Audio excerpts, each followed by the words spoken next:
वादी कश्मीर के इन पुरखेज फिजाओं में आज हमारे साथी निकले हैं ये जश्न मनाने को जो वजीर आजम मोदी साहब ने GST में रियायत दी है। और ख़ास तौर से कश्मीर में चूँकि यहाँ का कपड़ा, यहाँ की गारमेंट इंडस्ट्री बहुत मकबूल है दुनिया भर में, उसको एक बहुत बड़ी राहत मिली है। और यहाँ पर टूरिस्ट दुनिया भर से तशरीफ लाता है, उनके लिए भी एक तोहफा रहेगा। और जैसा आपने खुद कहा कि दिवाली के मौसम में तो हमारे बहुत सारे जो तजारत करने वाले हमारे दोस्त साथी हैं वो वैसे भी डिस्काउंट करते हैं, तो मैं हमसे इनसे कह रहे थे कि ये तो डबल डिस्काउंट हो गया, एक मोदी जी का दिया हुआ, एक आप अपने तौर पर। तो मुझे खुशी है यहाँ पर हमारे कुछ एक ऐसे दुकानदार भी थे कि जिन्होंने 1% डिस्काउंट अपनी तरफ से भी किया है। तो कहने का की मुराद ये है, और वैसे भी कश्मीर का खास ख्याल रहता है मोदी जी को। आपको याद होगा सन 2014 में जब वो वजीर आजम बने थे तो उसके 2-3 माह के बाद ही यहाँ बहुत बड़ा सैलाब आया था। आपने देखा, हम सब ने देखा, ये सारी इमारतें पानी में डूब गई थी, गाड़ियां पानी में बह रही थी, सेक्रेटरीट में पानी आ गया था।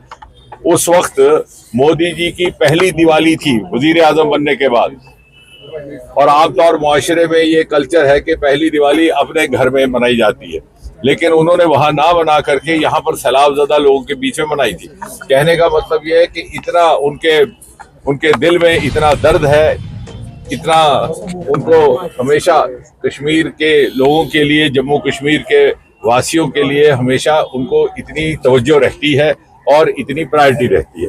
और इसलिए जब ये GST घटने का जश्न मुल्क भर में मनाया जा रहा है तो ये कैसे हो सकता है कि वादी कश्मीर में ये ना मनाया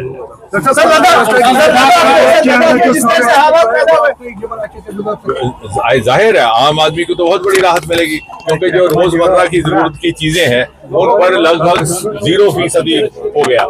जैसे टॉयलेटरीज का सामान है, जैसे बहुत सारे आपके खाने पीने का सामान है, खास तौर से रसोई घर का सामान। हमारे घर में जो हमारी बहनें हैं या जो घरों की हाउसवाइफ्स है उनके लिए बहुत बड़ी राहत है। तो कुल मिलाकर के नौजवानों के लिए तो मुझे लगता है कि इससे बेहतरीन तोहफा पिछले कई बरसों में त्योहारों के मौसम में हिंदुस्तान को नसीब नहीं हुआ। और आज उसके जश्न का माहौल वादी कश्मीर में भी देखा जा रहा है, ये अपने में एक बड़ी हौसला अफजा बात है।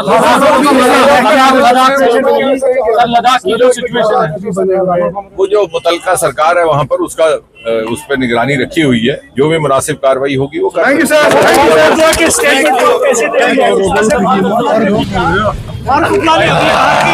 बातचीत के जरिए ही मसला हल होगा सर। चंद बात करना है कि और योर सना थकान क्वेश्चन है। कोई बात है सर, चलेंगे साइड में चलेंगे सर प्लीज। रास्ता इधर